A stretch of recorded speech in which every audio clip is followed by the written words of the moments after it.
ये class 10th power sharing का second part video है।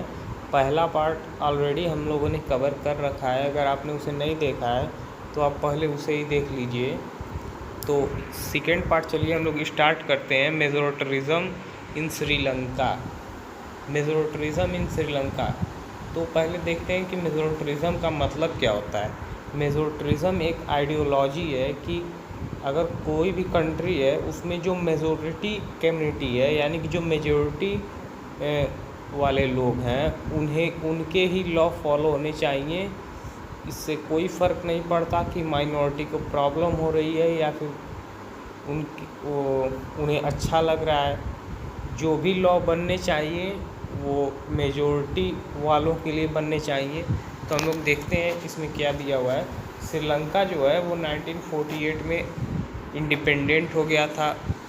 जो सिनलास कम्युनिटी थी वो डोमिनेट करना चाहती थी गवर्नमेंट को अपनी मेजोरिटी की वजह से, जिसकी वजह से जो डेमोक्रेटिकली इलेक्टेड गवर्नमेंट थी उन्होंने मेजोरिटरिज्म के कदम उठाए सिनलास सुपरमेसी की तरफ। मतलब सिनलास कम्युनिटी का जो गवर्नमेंट पे प्रेशर था उसकी वजह से उन्होंने मेजोरिटरिज्म के मेजर्स उठाए। अब आगे देखते हैं क्या है। 1956 में एक एक्ट पास हुआ जिसमें सिनलास जो थे उन्हें ऑफिशियल लैंग्वेज घोषित कर दिया गया डिसरिगार्डिंग तमिल। ठीक है। जो गवर्नमेंट थी वहाँ की वो प्रीफर कर रही थी सिनलास एप्लीकेंट की यूनिवर्सिटी पोजीशन और गवर्नमेंट जॉब। मतलब जो सिनलास स्पीकर थे उनकी जो गवर्नमेंट जॉब थी, यूनिवर्सिटी पोजीशन थे, वो फिक्स हो चुके थे। और एक नया कॉन्स्टिट्यूशन बनाया गया और उस कॉन्स्टिट्यूशन में जो बुद्धिज़्म है उसको एक रिलीजन मान लिया गया। तो श्रीलंका में अभी तक तो ये था कि वहाँ पे सिनला कम्युनिटी भी रहती थी, तमिल कम्युनिटी भी रहती थी, मगर सिनलास को ही ऑफिशियल लैंग्वेज माना गया। वहाँ सिनलास स्पीकर भी रहते थे, तमिल स्पीकर भी रहते थे, पर सिनलास मतलब जो पर्सन थे उनकी गवर्नमेंट जॉब फिक्स थी। और वहाँ पे बुद्धिज़्म, हिंदू, मुस्लिम, क्रिश्चियन रहते थे, लेकिन वहाँ पे जो कंट्री थी वो बुद्धिज़्म को फॉलो मतलब कॉन्स्टिट्यूशन में अपने बता रही थी। तो ये एक तरीके से पूरा मेजोरिटी जो वहाँ की कम्युनिटी है उसके हित में ये सब डिसीजन लिए जा रहे थे। आगे देखते हैं क्या है। ऑल दिस गवर्नमेंट मतलब वही बता रहा है कि जो डिसीजन जो भी गवर्नमेंट के द्वारा लिए जा रहे थे वो सिनलास स्पीकर के हक में लिए जा रहे थे। तो जो दूसरी कम्युनिटी थी, जैसे कि जो तमिल्स हैं, उनकी जो पॉलिटिकल पार्टी थी उन्हें लगा कि बहुत बुरा लगा होगा। तो उन्होंने सोचा कि जो कॉन्स्टिट्यूशन है और जो गवर्नमेंट हैं उन्हें इक्वल राइट नहीं दे रहे हैं और उन्हें डिस्क्रिमिनेट कर रहे हैं और उन्हें कोई अपॉर्चुनिटी मिलने के चांसेस कम हैं, जिसकी वजह से जो रिलेशन थे सिनलास स्पीकर और तमिल स्पीकर में बहुत वर्स हो गए। यहाँ दिया है कि the relation between the Sinhalese and Tamil community strained over time. अब जो श्रीलंकन तमिल थे जिनकी बात नहीं मानी जा रही थी, उन्होंने पार्टियाँ बनाई और अपनी तमिल को भी ऑफिशियल लैंग्वेज मनवाने के लिए स्ट्रगल करना शुरू कर दिया या फिर विरोध करना शुरू कर दिया। For regional autonomy and equality of opportunity in securing education jobs. मतलब तमिल जो लैंग्वेज थी उसे इक्वलिटी की तरह कि वहाँ पे क्यों सिनलास लैंग्वेज को ही ऑफिशियल लैंग्वेज माना गया है, लेकिन उनकी जो डिमांड थी वो लगातार मना कर दी जा रही थी। 1980s में बहुत सारे पॉलिटिकल ऑर्गेनाइजेशन फॉर्म किए गए कि एक तमिल एलम नाम का न्यू स्टेट बनाया जाए या फिर न्यू कंट्री बनाई जाए श्रीलंका में, जिसमें जो तमिल्स का ही गवर्नमेंट हो यानी तमिल्स जो थे वो अपना एक सेपरेट नेशन चाहते थे। चलिए आगे देखते हैं क्या है। दोनों कम्युनिटी में जो विवाद था वो बहुत बड़ा रूप ले रहा था। वहाँ पे एक सिविल वॉर की सिचुएशन बन रही थी। सिविल वॉर का मतलब होता है किसी कंट्री में एक दूसरी कम्युनिटी या ग्रुप ऑफ पीपुल एक दूसरे से फाइट करते हैं तो उसे सिविल वॉर कहते हैं। अब सिविल वॉर की सिचुएशन बन रही थी जिसकी वजह से हज़ारों लोग दोनों तरफ मारे गए। कई फैमिलियों को कंट्री छोड़ने की ये फोर्स किया गया और कितनों ने अपना बचपन खो दिया। अब ये दिया है कि हमने पहले चैप्टर में पढ़ा इकोनॉमिक्स के श्रीलंका का जो रिकॉर्ड है इकोनॉमिक डेवलपमेंट एजुकेशन हेल्थ का बहुत अच्छा है, लेकिन जो सिविल वॉर हुआ उससे बहुत ही बुरा फ़र्क पड़ा और ये लोग बहुत नीचे गिर गए। अब हम लोग देखते हैं एकोमोडेशन इन बेल्जियम। ये जो टॉपिक है एकोमोडेशन इन बेल्जियम ये बताता है कि वहाँ पे जो दो कम्युनिटी थी फ्रेंच और डच कम्युनिटी थी उनके बीच कैसे समझौता हुआ, उन्होंने किन किन कॉमन पॉइंट्स पे एग्री किया तो उनका कॉन्स्टिट्यूशन बना। अब बेल्जियम जो है वो एक चालाक नेशन है, श्रीलंका की तरह नहीं है। उन्होंने तुरंत डिसीजंस लिए। The Belgians leader took a different path, यानी कि जो बेल्जियन लीडर थे वो एक अलग रास्ता अपनाए। उन्होंने दोनों कम्युनिटी के डिफरेंस और कल्चर डाइवर्सिटी को समझा। 1917 और 1993 के बीच में उन्होंने अपने कॉन्स्टिट्यूशन को 4 बार अमेंडमेंट किया। अमेंडमेंट मतलब होता है चेंज किया, ताकि जो चीज़ें हों दोनों कम्युनिटी के लिए अच्छे हों और वो दोनों साथ में कम्युनिटी रह सकें। जो अरेंजमेंट उन्होंने किए या फिर जो अमेंडमेंट्स किए वो बहुत ही इनोवेटिव थे, मतलब बहुत ही अच्छे थे। और उनके बेल्जियन मॉडल कॉन्स्टिट्यूशन के कुछ इम्पॉर्टेंट पॉइंट्स इन्होंने दिए हुए हैं, तो हम लोग उसे पढ़ लेते हैं। जो वहाँ का पहला पॉइंट जो है constitution prescribe that the number of Dutch and French speaking minister should be equal in the central government. ये कह रहा है कि जो सेंट्रल गवर्नमेंट होगी उसमें जितने उनकी पार्लियामेंट में जितने डच मिनिस्टर्स होंगे उतने ही फ्रेंच मिनिस्टर होंगे, मतलब दोनों कम्युनिटी के सेम अमाउंट ऑफ या फिर सेम नंबर ऑफ मिनिस्टर होंगे। कुछ स्पेशल लॉ बनाए गए जो कि मेजॉरिटी मेंबर को सपोर्ट करें और no single community can make मतलब कि कुछ ऐसे लॉ बनाए गए जिसकी वजह से कोई सिंगल कम्युनिटी अपना खुद का डिसीजन नहीं ले सकती। मतलब जो भी डिसीजन होगा वो दोनों ही कम्युनिटी मिल कर लेंगी, क्योंकि जाहिर सी बात है दोनों के मिनिस्टर्स इक्वल हैं। डच जितने होंगे मिनिस्टर उतने ही फ्रेंच मिनिस्टर होंगे, तो चांस कम है कि कोई किसी एक के फेवर में डिसीजन जाए। चलिए अब सेकेंड पॉइंट देखते हैं। सेकेंड पॉइंट क्या है कि many powers of the central government have been given to the state government of the 2 regions of the country. मतलब जो सेंट्रल गवर्नमेंट की बहुत सारी पावर्स हैं वो स्टेट गवर्नमेंट को भी दे दी गई। The state government are not subordinate to central government. जो सेंट्रल गवर्नमेंट की पावर स्टेट गवर्नमेंट को दे दी गई और जो स्टेट गवर्नमेंट है वो सेंट्रल गवर्नमेंट पे डिपेंड नहीं थी। तीसरा पॉइंट हम लोग देखते हैं, ब्रुसेल जो था वहाँ एक सेपरेट गवर्नमेंट थी और वो जो सेपरेट गवर्नमेंट थी वहाँ फ्रेंच की भी गवर्नमेंट थी और डच की भी गवर्नमेंट थी। तो जो The French speaking people accepted equal representation in Brussels because the Dutch speaking community has accepted the equal representation in the central province। मतलब कि जो फ्रेंच वाले थे जो कि ब्रुसेल्स में मेजॉरिटी में थे वो उसको एक्सेप्ट इसलिए कर लिए क्योंकि डच वालों ने कंट्री में इसको एक्सेप्ट कर लिया कि ठीक है हम दोनों मिल बांट कर रहेंगे। तो ये 3-4 मेजर स्टेप उठाए गए और जो चौथा है वो हम लोग पढ़ लेते हैं।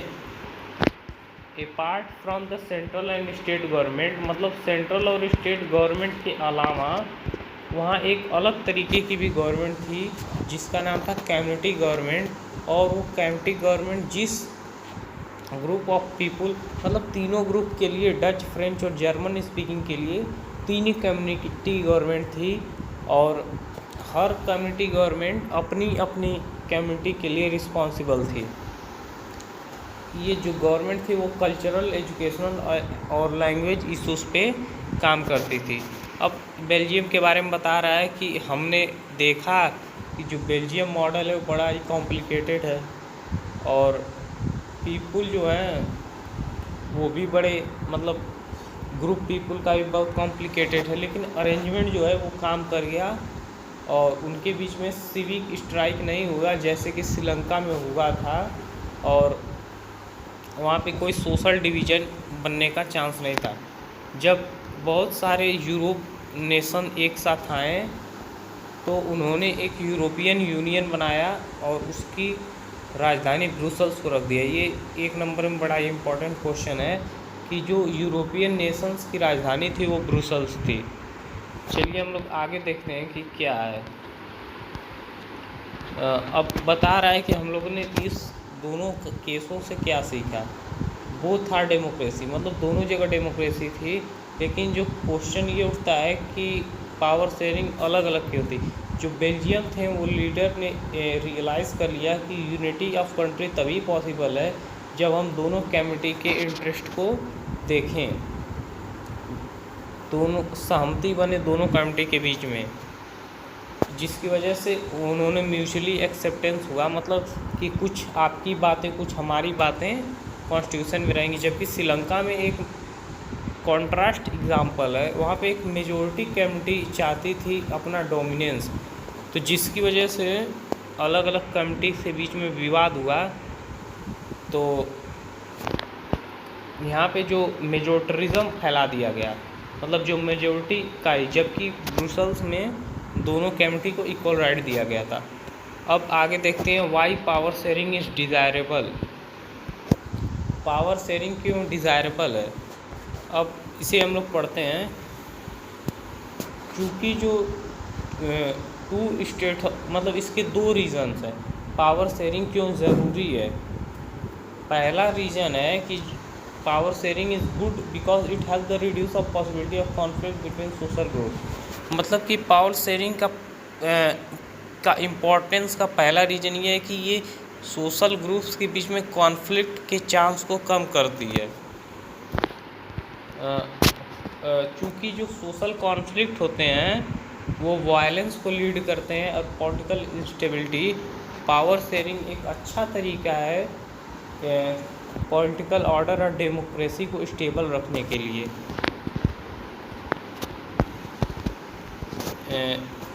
जो मेजॉरिटी कम्युनिटी होती है उसकी बातों को मानने से अच्छा है कि मतलब जो मेजॉरिटी कम्युनिटी होती है उसकी बातों को शॉर्ट टर्म में मानने से अच्छा है कि सबकी बात मानी जाए और जो गवर्नमेंट की या फिर जो कंट्री की यूनिटी है वो लॉन्ग टर्म में बनाई जाए। आगे देखते हैं क्या है।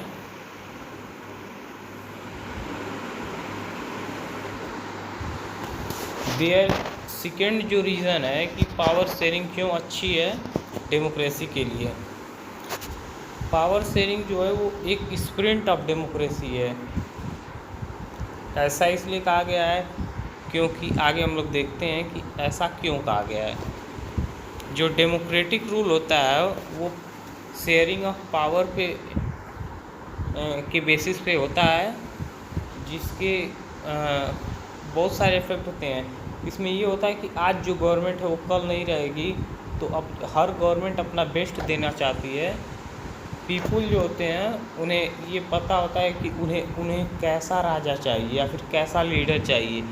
एक लेजिटिमेट गवर्नमेंट या फिर एक अच्छी गवर्नमेंट वो होती है जहाँ के सिटीजन पार्टिसिपेट करते हैं सिस्टम में।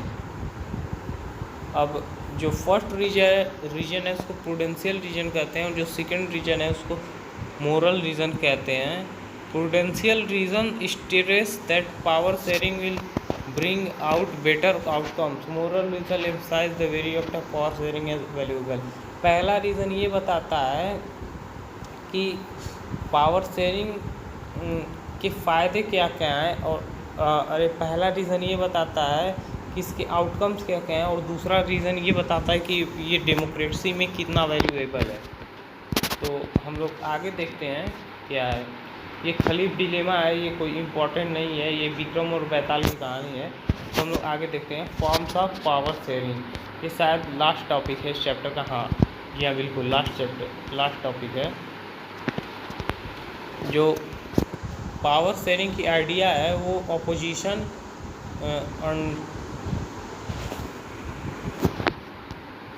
हाँ, ये पावर शेयरिंग की जो आइडिया है, इसमें पूरे पैराग्राफ में यही बताया गया है कि जो पावर शेयरिंग की जो आइडिया है उससे डेमोक्रेसी में बहुत फ़ायदा होता है। यहाँ से यहाँ तक बस यही बताया गया है, लेकिन जो हमारे लिए बिल्कुल इम्पोर्टेंट है वो ये सब पॉइंट्स हैं। तो हम लोग डायरेक्ट बिना टाइम वेस्ट के पॉइंट्स पे ही चलते हैं। अब देखिए पावर शेयरिंग का जो है कि power is shared among different organs of the government. जो पावर होती है वो different organ of the government में शेयर होती है, जैसे कि लेजिस्लेटिव, एक्सिक्यूटिव और जुडिशरी। और एक यहाँ पे हॉरिजेंटल डिस्ट्रीब्यूशन और वर्टिकल डिस्ट्रीब्यूशन की बात की गई, जो कि बड़ा इंपॉर्टेंट है। तो हम पहले उसे देख लेते हैं। Horizontal distribution of power because it allow different organ of different place at the same level to excite different हो। मतलब कि हॉरिजेंटल डिस्ट्रीब्यूशन का मतलब ये होता है कि सेम लेवल पे डिफरेंट गवर्नमेंट के ऑर्गेनाइजेशन अपने अपने काम कर रहे हैं। इन सेपरेशन से ये पता चलता है कि कोई भी ऑर्गन के पास अनलिमिटेड पावर नहीं होगा। एक दूसरे गवर्नमेंट जो ऑर्गन्स हैं वो एक दूसरे को चेक करते रहेंगे, जिसकी वजह से पावर का अच्छा बैलेंस होगा इंस्टीट्यूशन में। पिछले साल हमने ये पिछले साल हमने ये पढ़ा डेमोक्रेसी में कि जो मिनिस्टर और गवर्नमेंट ऑफिशियल होते हैं वो पार्लियामेंट और स्टेट असेंबली के लिए रिस्पॉन्सिबल होते हैं, और जज जो होते हैं वो एग्जीक्यूटिव होते हैं, वो लॉ को चेक कर सकते हैं, और जो लॉ लेजिस्लेचर्स ने बनाया होता है। इस अरेंजमेंट को हम लोग चेक एंड बैलेंस अरेंजमेंट कहते हैं। तो पहला पॉइंट हम लोगों ने समझ लिया। अब दूसरे पॉइंट पे आते हैं कि power can be shared among government at different level. Power जो होती है वो डिफरेंट लेवल पे शेयर की जाती है। जैसे कि सेंट्रल गवर्नमेंट होती है, स्टेट गवर्नमेंट होती है। तो सेंट्रल गवर्नमेंट की पावर कुछ होती है, स्टेट गवर्नमेंट की पावर कुछ होती है। सेंट्रल गवर्नमेंट जो होती है वो कंट्री के पूरे अफेयर या फिर आर्मी नेवी को भी लेकर बात करती है, जबकि स्टेट गवर्नमेंट जो होती है वो कुछ अलग पे बात करती है, और कुछ ऐसी होती हैं जिन पे दोनों लोग मिल के बात करते हैं, जैसे एजुकेशन, हेल्थ वगैरह। A general government for the entire country and government at the provincial. और वो वही बात है कि एक जनरल गवर्नमेंट पूरी कंट्री के लिए एक फेडरल गवर्नमेंट होती है। हाँ, इंडिया में हम सेंट्रल और यूनियन गवर्नमेंट कहते हैं। वही मैंने आपको जो बताया वही सब है ये। तो बिना किसी टाइम वेस्ट के लिए यहाँ पे आते हैं थर्ड पॉइंट पे। जो पावर्स होती हैं वो डिफरेंट सोशल ग्रुप में भी शेयर की होती हैं, जैसे कि रिलीजियस और linguistic group. Community government in Belgium. जैसे कि जो पावर होती है वो डिफरेंट सोशल ग्रुप में शेयर होती है। जैसे कि बेल्जियम में हम लोगों ने देखा कि कम्युनिटी गवर्नमेंट थी, तो वो इस तरीके की एग्जांपल का अच्छा एग्जांपल है। मतलब इस तरीके के अरेंजमेंट का अच्छा एग्जांपल है। अब हम लोग देख लेते हैं कि इस टाइप के अरेंजमेंट का इम्पोर्टेंस क्या है। This arrangement is mean to give space the government administrator to. मतलब इस तरीके से अरेंजमेंट की वजह से गवर्नमेंट को ज़्यादा प्रेशर नहीं होता है। वो उनको ये नहीं रहता है कि किसी एक ही कम्युनिटी की बात माननी है, वो हर कम्युनिटी की बात मान लेते हैं, तो कोई प्रॉब्लम उन्हें नहीं होती है। तो जो चौथा पॉइंट है वो देखते हैं, जो पावर शेयरिंग होता है वो पॉलिटिकल पार्टी प्रेशर ग्रुप और मूवमेंट भी कंट्रोल करते हैं। गवर्नमेंट की एक अच्छी बात है कि वहाँ एक अपोजिशन पार्टी भी होती है, प्रेशर ग्रुप भी होता है और मूवमेंट भी होता है। अगर कोई गवर्नमेंट अच्छा कदम नहीं उठा रही है तो उसके अगेंस्ट अपोज हो जाता है और हार मान के गवर्नमेंट को फैसला लेना ही पड़ता है। तो यही सब इसमें बताया गया है, लेकिन बस यही जो अंडरलाइन पॉइंट है बस यही इम्पोर्टेंट है। तो वीडियो को ज़्यादा लंबा करना फिर वही बात हो जाएगी। तो हम लोग चाहते हैं कि अच्छी पढ़ाई कम समय में कर लें। तो मिलेंगे कभी नेक्स्ट वीडियो में, किसी नेक्स्ट वीडियो में। तब तक के लिए आप लोग इसे रिवाइज करते रहिए।